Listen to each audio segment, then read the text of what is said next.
તો હવે આવે છે લઘુત્તમ સામાન્ય અવયવી. એને ઇંગ્લિશમાં કહેવાય લોએસ્ટ કોમન મલ્ટીપલ. લોએસ્ટ એટલે કે લઘુત્તમ, કોમન એટલે કે સામાન્ય, અને મલ્ટીપલ એટલે અવયવી. બરાબર. તો લઘુત્તમ સામાન્ય અવયવી એને ટૂંકમાં કહેવાય છે લઘુત્તમનો લ, સામાન્યનો સા અને અવયવીનો અ. બરાબર. અને ઇંગ્લિશમાં કેવું હોય તો LCM. શું? LCM. L એટલે કે લોએસ્ટ, C એટલે કોમન, અને M એટલે કે મલ્ટીપલ. બરાબર. તો લઘુત્તમ સામાન્ય અવયવીને આપણે શું કહેશું ટૂંકમાં લસા અ, અને આપણે ઇંગ્લિશમાં લખવું હોય તો LCM. યાદ કરો, ગુરુત્તમ સામાન્ય અવયવીને આપણે શું કહેતા હતા? ગુસાઅ. અને એને ઇંગ્લિશમાં શું કહેતા હતા? HCF. શું કહેતા હતા?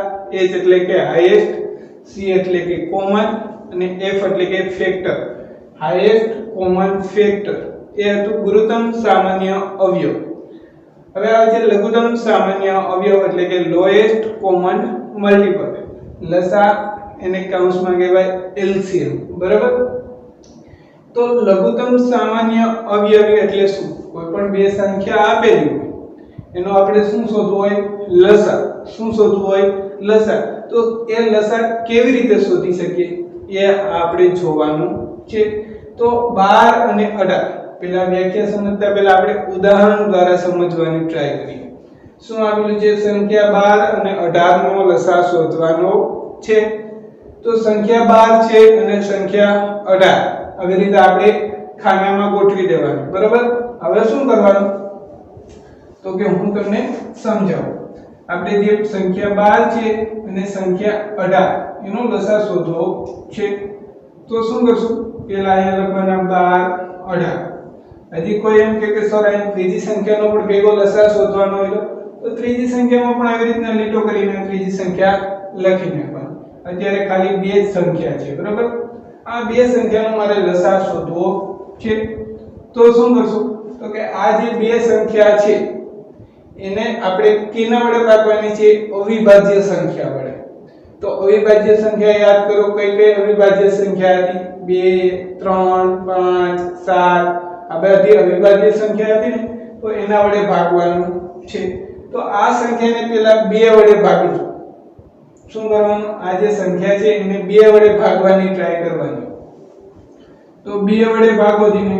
તો 12 ને 2 વડે ભાગશો એટલે 6, 18 ને 2 વડે ભાગશો એટલે 9. બરાબર. જ્યાં સુધી 2 વડે ભાગ ચાલતો હોય ત્યાં સુધી ચલાવવાનું. હજી આ બે સંખ્યામાંથી કોઈ પણ એક સંખ્યાને પણ 2 વડે ભાગી શકાય તો ભાગવાનું. તો આપણે જાણીએ છીએ કે 6 ને 2 વડે ભાગી શકાય. તો 6 ને 2 વડે ભાગશો એટલે શું થશે? 3. 9 ને 2 વડે ભાગી શકાશે નહીં. તો 9 ને 2 વડે ન ભાગી શકાય તો 9 ના 9 લખી નાખવાના. બરાબર. હવે જોવાનું, આ બંને સંખ્યામાંથી કોઈ પણ સંખ્યાને 2 વડે ભાગી શકાય તો કે નહીં. તો 2 પછીની અવિભાજ્ય સંખ્યા આવે એના વડે ભાગવાનું. તો 2 પછીની અવિભાજ્ય સંખ્યા કઈ આવે? 3. તો આ સંખ્યાને 3 વડે ભાગવાની ટ્રાય કરવાની. તો 3 ને 3 વડે ભાગો એટલે શું આવે? 1. 9 ને 3 વડે ભાગો એટલે 3. બરાબર. હવે જોવાનું, આ સંખ્યાને હજી 3 વડે ભાગી શકાય તો કે હા. બરાબર. આ 1 આવી જાય તો એની નીચે 1. 3 ને 3 વડે ભાગો એટલે શું આવી જાય? 1. જ્યાં સુધી અહીંયા છેલ્લે 1 ન આવે ત્યાં સુધી આ ક્રિયા ચાલુ રાખવાની. શું? તો કે તમને જે બે સંખ્યા આપેલી હોય એ બે સંખ્યાનો લસા શોધવો હોય અથવા 3 સંખ્યા આપેલી હોય તો એનો લસા શોધવો હોય તો શું કરવાનું? તો કે પહેલા 2 વડે ભાગ ચલાવવાનો. આ કોઈ પણ સંખ્યામાંથી 2 અથવા 3 જેટલી સંખ્યાઓ આપેલી હોય એમાંથી કોઈ પણ સંખ્યાનો જો 2 વડે ભાગ ચાલતો હોય તો ચલાવવાનો. તો 12 ભાગ્યા 2 કરો તો 6, 18 ભાગ્યા 2 કરો તો 9. હજી આ બંને સંખ્યામાંથી એક સંખ્યાનો 2 વડે ભાગ થઈ શકે. તો 6 ભાગ્યા 2 કરો તો 3. 9 ને 2 વડે ભાગી શકાય ને. તો 9 ના 9. હવે જોવાનું, આ બે સંખ્યા છે એમાંથી કોઈને 2 વડે ભાગી શકાય તો કે ન ભાગી શકાય. તો હવે 3 નો વારો. તો 3 ને 3 વડે ભાગો એટલે 1. 9 ને 3 વડે ભાગો એટલે 3. પછી 1 ના 1, 3 ને 3 વડે ભાગો એટલે 1. એટલે આ જે સંખ્યા આગળ આવશે ને 2 2 3 અને 3 આ બધી સંખ્યાનો તમે ગુણાકાર કરી દો. શું કરી દો? ગુણાકાર. તો એ શું થઈ જશે? તો કે તમારો 12 અને 18 નો લસા એ શું થઈ જશે? 2 ગુણ્યા 2 ગુણ્યા 3 ગુણ્યા 3 એ શું થઈ જશે? 12 અને 18 નો લસા. તેવી જ રીતે બીજું ઉદાહરણ આપેલું છે 24 અને 90 નો લસા શોધવાનું કહે છે. તો 24 અને 90 આવી રીતના લખી નાખવાના. હવે જોવાનું આ બંને સંખ્યામાંથી કોઈ સંખ્યાને 2 વડે ભાગી શકાય? તો કે હા, બરાબર, બંને સંખ્યાને 2 વડે ભાગી શકાય. તો 24 ને 2 વડે ભાગો એટલે 12, 90 ને 2 વડે ભાગો એટલે 45. હજી જોવાનું આ સંખ્યામાંથી કોઈ સંખ્યાને 2 વડે ભાગી શકાય? તો કે હા, 12 ને 2 વડે ભાગો એટલે 6. 45 ને 2 વડે ભાગી શકાય નહીં, તો 45 ના 45 લખી નાખવાના. હજી જોવાનું આ સંખ્યામાંથી કોઈ પણ સંખ્યાને 2 વડે ભાગી શકાય? તો કે હા, 6 ભાગ્યા 2 કરો એટલે 3. 45 ને 2 વડે ભાગી શકાય નહીં, તો લખી નાખવાના. હવે જોવાનું આ સંખ્યામાંથી કોઈ સંખ્યાને 2 વડે ભાગી શકાય? તો કે નહીં. તો હવે 3 વડે ભાગ ચલાવવાનો. તો 3 ભાગ્યા 3 કરો એટલે 1. 45 ભાગ્યા 3 કરો એટલે 15. અહીંયા 1 છે તો 1 ને હવે કોઈ સંખ્યા વડે ભાગી શકાય નહીં. તો હવે જોવાનું 15. તો 15 ને 3 વડે ભાગી શકાય? તો કે હા, 15 ને 3 વડે ભાગો એટલે 5. બરાબર. હવે 5 ને 3 વડે ભાગી શકાય નહીં. તો 5 ને કેના વડે ભાગી શકાય? 5 વડે. તો 5 ને 5 વડે ભાગો એટલે શું મળી જાય? 1. એટલે કે જે આ આગળની સંખ્યા હશે 2 ગુણ્યા 2 ગુણ્યા 2 ગુણ્યા 3 ગુણ્યા 3 ગુણ્યા 5 એ શું થઈ જશે? લસા. આમ 24 અને 90 નો લસા શું થશે? 2 ગુણ્યા 2 ગુણ્યા 2 ગુણ્યા 3 ગુણ્યા 3 ગુણ્યા 5. બરાબર. આ બધાનો ગુણાકાર કરશો એટલે તમારો જવાબ શું આવી જશે? 360. તો આમ 24 અને 90 નો લસા શું થઈ જશે? 360. તો આપણે બે ઉદાહરણ દ્વારા બે અથવા વધારે સંખ્યા આપેલી હોય તો એનો લસા કેવી રીતે શોધી શકાય એ જોયું. હવે એની વ્યાખ્યા ઉપર જઈએ. શું કહે છે? બે કે તેથી વધારે આપેલી સંખ્યાઓનો લઘુત્તમ સામાન્ય અવયવી એટલે કે લસા શું છે? આ સંખ્યાઓના સામાન્ય અવયવીમાંથી, ધ્યાન રાખજો શું કહે છે? આ સંખ્યાઓના સામાન્ય અવયવમાંથી સૌથી નાનો અવયવ હોય છે. લઘુત્તમ સામાન્ય અવયવી શું હોય છે? તો આ જે બંને સંખ્યા છે ને, આ જે બંને સંખ્યા છે ને એના અવયવ તો આપણને ખબર છે શું? 12 ના અવયવી કે થાય? 12 24 36 48 60. બરોબર, અનંત સુધી જાય. 23 તેવી જ રીતે 18 ના અવયવી 18 36 54 72 90 અનંત સુધી જાય. માંથી સૌથી નાનામાં નાનો અવયવી, સામાન્ય અવયવ આવતો હોય સૌથી નાનામાં નાનો અવયવી. તો અહીંયા શું છે? 36 અને અહીંયા પણ શું છે? 36. તો આ શું થઈ જશે? 36. તો તમે કદાચ આવી રીતે કરો તો પણ ચાલે, અથવા આપણે આ જે રીત કરેલી છે 2 ગુણ્યા 2 કરો તો 4, 4 ગુણ્યા 3 કરો તો 12, 12 ગુણ્યા 3 કરો એટલે 36. તો આ બંને રીતે શું આવે છે? જવાબ 36. શું કહે છે કે 2 થી તેથી વધારે આપેલી સંખ્યાઓનો લઘુત્તમ સામાન્ય અવયવી આ સંખ્યાઓના સામાન્ય અવયવીમાંથી, હજી આ પેલો સામાન્ય અવયવી મળ્યો, બરાબર, હજી આગળ જતા કોઈ તમને બીજો પણ સામાન્ય અવયવી મળશે. તો આ અવયવીમાંથી સૌથી નાનો અવયવી એટલે કે સૌથી નાનો અવયવી કોનામાં છે? તો કે 36. તો એ શું થઈ જશે? આપણો 12 અને 18 નો લસા. અથવા તમે આ રીતે પણ કરી શકો. એટલે લસા શોધવો હોય તો શું? તો કે તમારી પાસે બે કઈ તો કે તમને જે બે સંખ્યા આપેલી છે એ સંખ્યાના બંને સંખ્યાના અવયવી લખી નાખવાના. બરાબર. પછી શું કરવાનું? તો કે એમાંથી સૌથી નાનામાં નાનો અવયવી કયો છે? બંનેમાંથી જે સામાન્ય નાનામાં નાનો અવયવી કયો છે એ શું થઈ જશે? બંને સંખ્યાનો લસા. અથવા બીજી રીત કે બે સંખ્યાને એવી રીતે દર્શાવવાની, પછી અવિભાજ્ય સંખ્યા વડે ભાગાકાર કરતો રહેવાનો અને તમને જે આ સંખ્યા મળે એનો શું કરી દેવાનો? ગુણાકાર. જે ગુણાકાર આવશે એ શું થઈ જશે તે બે સંખ્યાનો લસા તો લસા કેવી રીતે શોધી શકાય તો કે આપણે બે રીત જોઈ બરોબર હવે આવે છે સ્વાધ્યાય 3.7 નો એક્ઝામ્પલ 1 શું કહે છે રેણુ 75 કિલોગ્રામ અને 69 કિલોગ્રામ વજન વાળી બે ખાતરની ગુણી ખરીદે છે તો રેણુ પહેલા તો 75 કિલોગ્રામ અને બીજું 69 કિલોગ્રામ વજન વાળી બે ખાતરની ગુણી ખરીદે છે બરાબર ખાતરના વજનનું મહત્તમ મૂલ્ય શોધો કેવું મૂલ્ય શોધવાનું છે મહત્તમ એટલે કે વધારેમાં વધારે શોધો કે જે બંનેના ગુણીના વજનના ગુણાંકમાં હોય કેમાં હોય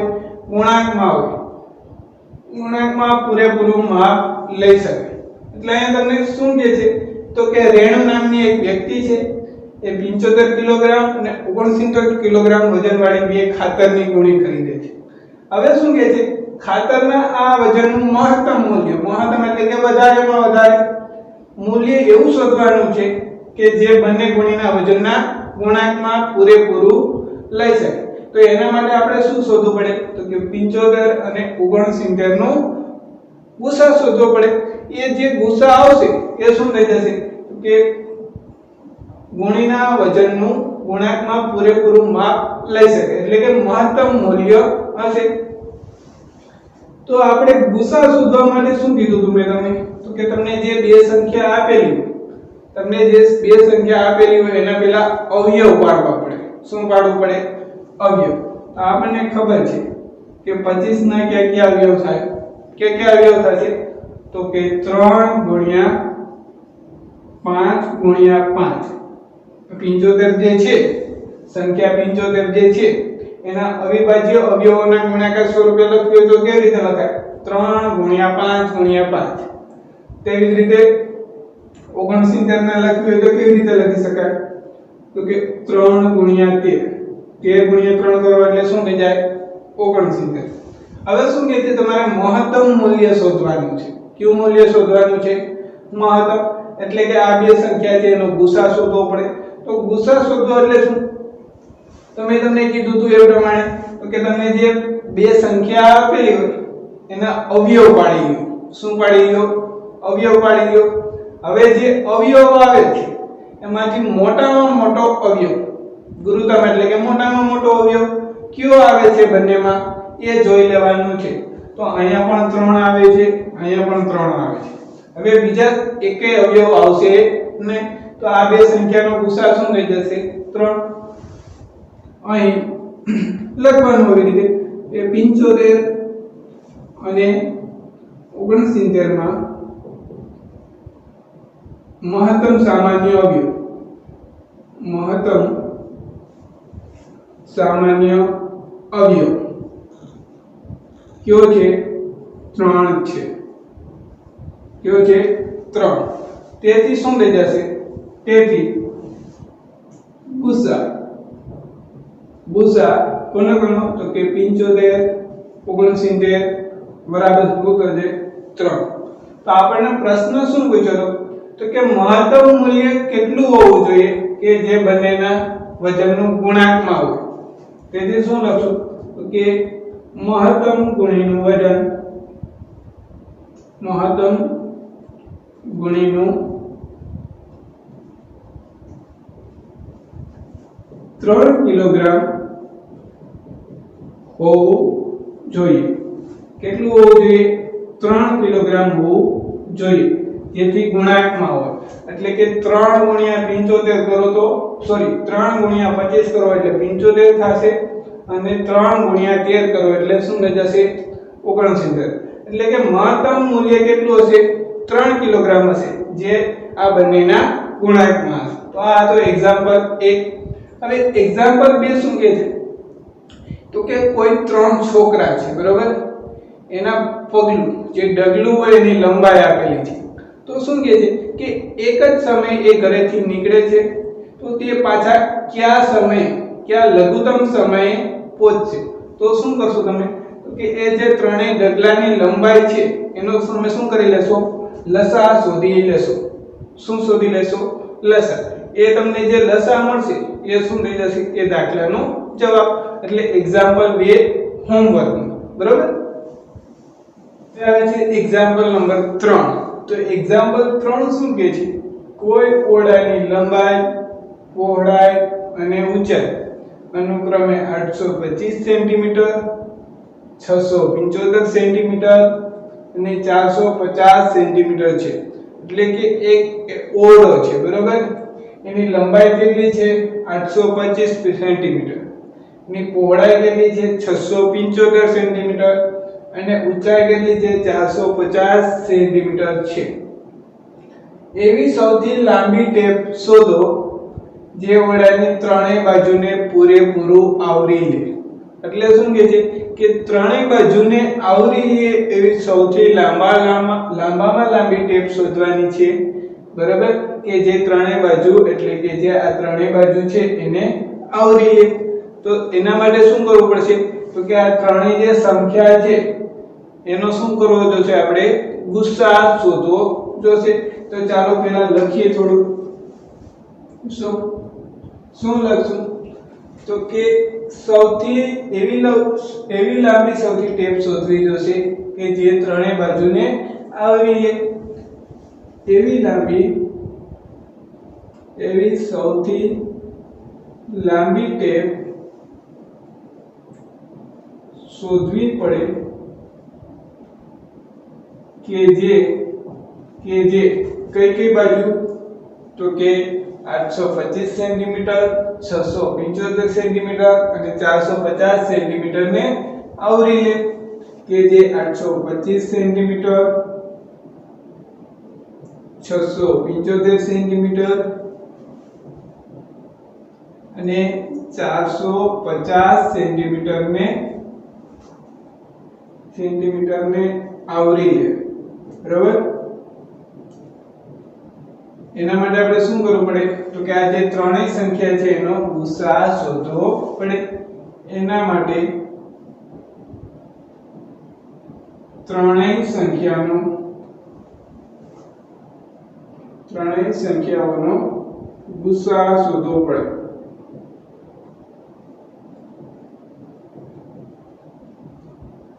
બરાબર શું શોધવું પડે ગુસા તો ગુસા શોધવા માટે શું કરવું પડે તો કે આપણી પાસે ત્રણેય સંખ્યાના અવયવ હોવા જોઈએ કેવા અવયવ હોવા જોઈએ ત્રણેય સંખ્યાના અવિભાજ્ય અવયવ હોવા જોઈએ તો ચાલો પહેલા ત્રણેય જે સંખ્યા છે એના અવિભાજ્ય અવયવ પાડીએ બરોબર તો આ જે સંખ્યા છે 825 એને હવે કેના વડે ભાગવાનું છે અવિભાજ્ય સંખ્યા વડે તો આ જે પ્રથમ સંખ્યા છે 825 એને બે વડે ભાગી શકાય તો કે ન ભાગી શકાય કેમ આપણને ખબર છે કે કોઈ સંખ્યાને જ્યારે જ બે વડે ભાગી શકાય કે એનો છેલ્લો અંક 0 2 4 6 કે 8 પણ અહીંયા 825 માં છેલ્લો અંક શું છે 5 એટલે આ સંખ્યાને બે વડે ભાગી શકાશે નહીં તો હવે 3 વડે ભાગવાની તો 825 ને 3 વડે ભાગશો એટલે શું થશે તો કે ન આવડતું હોય તો આવી રીતના ભાગી લેવાનું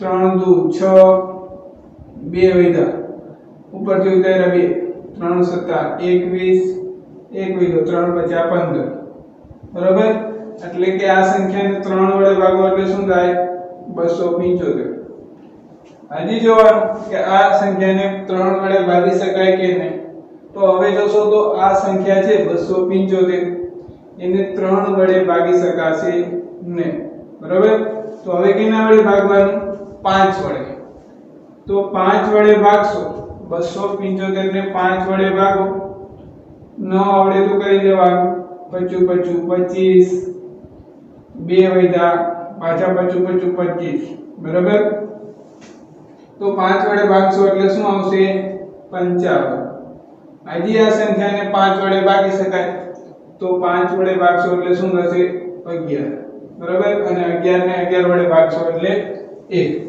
તો આ તમને જે સંખ્યા આપેલી હતી 825 એના શું કરી લીધા આપણે અવયવ તો 825 બરાબર શું લખી શકાય 3 * 5 * 5 * 11 લખી શકાય તેવી જ રીતે હવે આપણે કોના અવયવ શોધશું 675 ના તો 675 ને પણ જોશો તો તમે 2 વડે ભાગી શકશો નહીં, બરાબર? ડાયરેક્ટ 3 વડે ભાગવાનું. તો 675 ને 3 વડે ભાગશો એટલે શું આવે તો કે 2 તેરી 6, 0 ઉપર 2 તેરા 7, 2 તેરી સોરી 3 દુ 6, બરાબર? ઉપર 2 તેરા 1, 5, 3 પંજા 15 એટલે શું આવશે 225. હવે આ સંખ્યાને જોવાનું તો કે 225 ને 3 વડે ભાગી શકાય કે નહીં? તો કે ભાગી શકાય. શું થાય?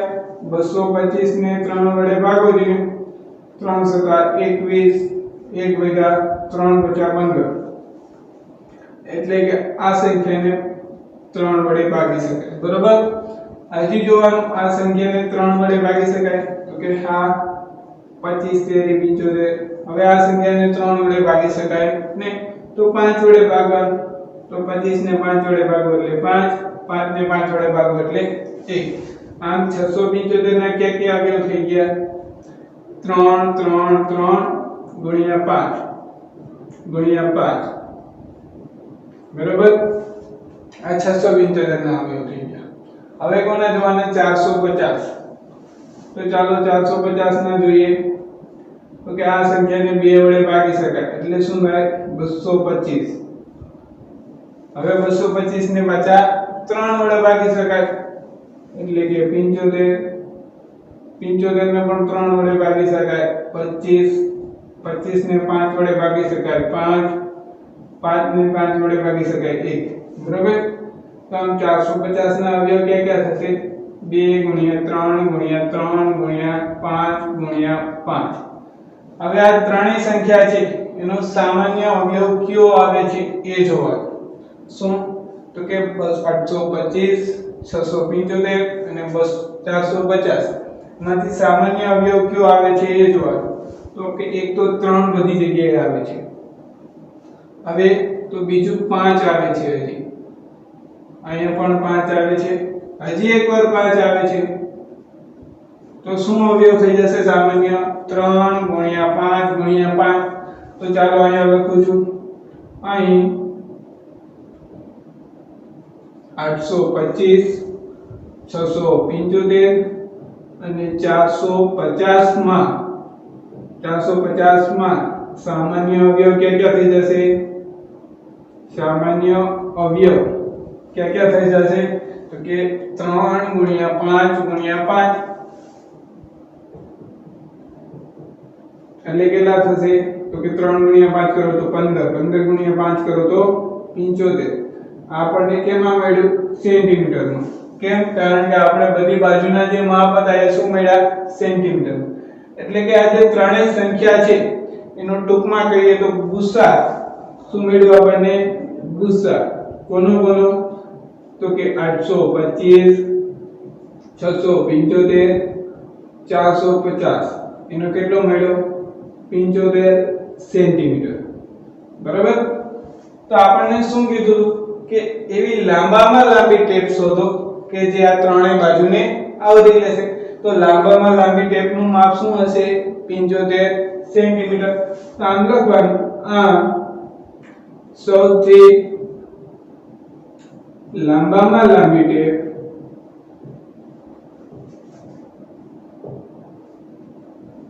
નું માપ કેટલું હશે? 75 સેન્ટીમીટર હશે, બરાબર? કેટલું હશે? 75 સેન્ટીમીટર હશે, જે ત્રણેય બાજુને આવરી લેશે. તે ત્રણેય બાજુને આવરી લેશે. તો આ તો એક્ઝામ્પલ નંબર 1, બરાબર? ચાલો આનો સ્ક્રીનશોટ લઈ લો બધા, એટલે મારે બીજો દાખલો અહીંયા ગણી શકાય. તો બીજો દાખલો શું કહે છે? 6, 8 અને 12 ત્રણેયથી વિભાજ્ય હોય તેવી ત્રણ અંકોની સૌથી નાનામાં નાની સંખ્યા લખો. શું કહે છે કે આ જે ત્રણેય સંખ્યા છે કઈ કઈ? 6, 8 અને 12 એ ત્રણેયથી વિભાજ્ય હોય એવી ત્રણ અંકની સૌથી નાનામાં નાની સંખ્યા લખવાની છે. તો શું કરશું પહેલા આપણે? તો કે આ જે ત્રણેય સંખ્યા છે, ત્રણેય જે સંખ્યા છે એનું તો આપણે શું કરશું, લસા લઈ લેશું. શું લેશું, લસા. બરાબર. તો ચાલો પહેલા એટલું કામ કરીએ. તો કે 6 8 અને 12 નો લસા કેવી રીતે લેવાય એ મેં તમને શીખવાડેલું છે. બરાબર. શું કરશું, તો કે આ ત્રણેય સંખ્યામાંથી કોઈ પણ સંખ્યાને 2 વડે ભાગી શકાય છે. તો કે હા, 6 ને 2 વડે ભાગો એટલે 3, 8 ને 2 વડે ભાગો એટલે 4, 12 ને 2 વડે ભાગો એટલે 6. બરાબર. હવે જોવાનું, આ કોઈ પણ ત્રણ સંખ્યા છે એમાંથી કોઈ પણ ને 2 વડે ભાગી શકાય. તો કે હા, કઈ સંખ્યા વડે, કે 3 ને 2 વડે ભાગી શકાય ને, તો 3 ના 3 લખી નાખવાનું. 4 ને 2 વડે ભાગો તો કે 4 ને 2 વડે ભાગી શકાય એટલે 2. 6 ને 2 વડે ભાગી શકાય તો કે હા 3 વડે. હજી જોવાનું, આ ત્રણેય સંખ્યા છે એમાંથી કોઈ પણ સંખ્યાને 2 વડે ભાગી શકાય. તો કે હા, 3 ને ન ભાગી શકાય. 2 ને 2 વડે ભાગો એટલે 1. હવે જોવાનું, આ ત્રણેય જે સંખ્યા છે એમાંથી કોઈ પણ સંખ્યાને 2 વડે ભાગી શકાય. તો કે હવે કોઈ પણ ને ભાગી શકાય નહીં, તો 3 વડે ભાગ ચલાવવાનો. તો 3 ને 3 વડે ભાગીએ એટલે 1, 3 નો 3 વડે ભાગાકાર કરો એટલે 1. તો લસા શું મળી જશે, ત્રણેયનો 2 ગુણ્યા 2 ગુણ્યા 2 ગુણ્યા 3 કેટલો થાય. તો લખું છું લસા કેનો 6 8 12 શું થશે, તો કે આ જે આગળની જે સંખ્યા છે એનો ગુણાકાર એટલે કે 2 ગુણ્યા 2 ગુણ્યા 2 ગુણ્યા 3 કરો જેને આનો ગુણાકાર. તો શું થશે, 2 ગુણ્યા 2 કરો તો 4, 4 ગુણ્યા 2 કરો તો 8, 8 ગુણ્યા 3 કરો તો 24. આમ આપણને ત્રણેયની જે સંખ્યા હતી 6 8 12 એનો લસા શું મળ્યો, 24. પણ આપણે ગોતવાનું શું છે કે 6 8 અને 12 થી વિભાજ્ય હોય એવી સંખ્યા શોધવાની છે જે આ ત્રણેય થી વિભાજ્ય હોય અને 3 અંકની સૌથી નાનામાં નાની સંખ્યા હોવી જોઈએ. શું કહે છે કે આ જે સંખ્યા છે ને એ આ ત્રણેય થી વિભાજ્ય હશે અને 3 અંકોની સૌથી નાનામાં નાની સંખ્યા હશે. તો આપણે જાણીએ છીએ શું, હવે ત્રણેય 3 અંકોની શું 3 અંકોની સૌથી નાની સંખ્યા કઈ છે એ આપણે જાણીએ છીએ. કઈ આવે સૌથી નાની સંખ્યા, 100. 3 અંકની સૌથી નાની સંખ્યા કઈ છે, 100. હવે 100 ને 24 વડે ભાગી નાખો. આ જે 100 છે એને 24 વડે ભાગી નાખો તો 24 ગુણ્યા 4 કરો એટલે 96. બરાબર. શેષ તમને શું મળે, 0.4. શું કર્યું, તો કે પહેલા આપણે 24 લીધા, લસા 24 મળ્યો. હવે શું કર્યું, તો કે આ ત્રણેય સંખ્યા છે 6 8 12 એ ત્રણેય થી વિભાજ્ય હોય અને 3 અંકની સૌથી નાની સંખ્યા શોધવાની છે. તો આપણે લસા ગોતી લીધો. હવે 3 અંકની સૌથી નાની સંખ્યા શું છે, 100. 100 ને 24 વડે ભાગો એટલે ભાગફળ તમને શું મળે છે, 4 અને શેષ પણ શું મળે છે, 4. હવે આ ત્રણેય થી વિભાજ્ય હોય અને ત્રણેય અંકની સૌથી નાની સંખ્યા શોધવા માટે શું કરવાનું, હવે 6 8 અને 12 થી વિભાજ્ય હોય તે વિભાજ્ય 3 અંકની નાનામાં નાની સંખ્યા, 3 અંકની નાનામાં નાની સંખ્યા બરાબર શું કરશું આપણે, બરાબર શું કરશું, તો કે 3 અંકની સૌથી નાની સંખ્યા કઈ છે, 100. એમાંથી શેષ બાદ કરી દેશું. શું બાદ કરી દેશું, શેષ. અને એમાં લસા ઉમેરી દેશું. શું ઉમેરી દેશું, લસા. તો 3 અંકની સૌથી નાની સંખ્યા માઈનસ શું કરશું, શેષ. બરાબર. એટલું કામ કરશું આપણે. વત્તા શું કરી દેશું, લસા. વત્તા લસા કરશું. બરાબર. હવે જોઈએ 3 અંકની સૌથી નાની સંખ્યા કઈ છે 100 એમાંથી આપણે શું બાદ કરવાનું છે શેષ ને એમાં શું ઉમેરવાનું છે લસા તો લસા આપણો શું છે 24 એટલે કે 100 ઓછા 4 કરો તો 96 વત્તા 24 કરો એટલે 120 શું થઈ જશે 120 તો આમ શું થશે તો કે 120 ને 6 વડે પણ ભાગી શકાય 120 ને 8 વડે પણ ભાગી શકાય અને 120 ને 12 વડે પણ ભાગી શકાય અને આ સૌથી નાનામાં નાના 3 અંકોની સંખ્યા એટલે કે આ જે 3 અંકની સૌથી નાનામાં નાની એવી સંખ્યા છે કે જે ત્રણેય વડે વિભાજ્ય હોય તો લખી નાખવાનું આ 120 એ 6 8 અને 12 થી વિભાજ્ય હોય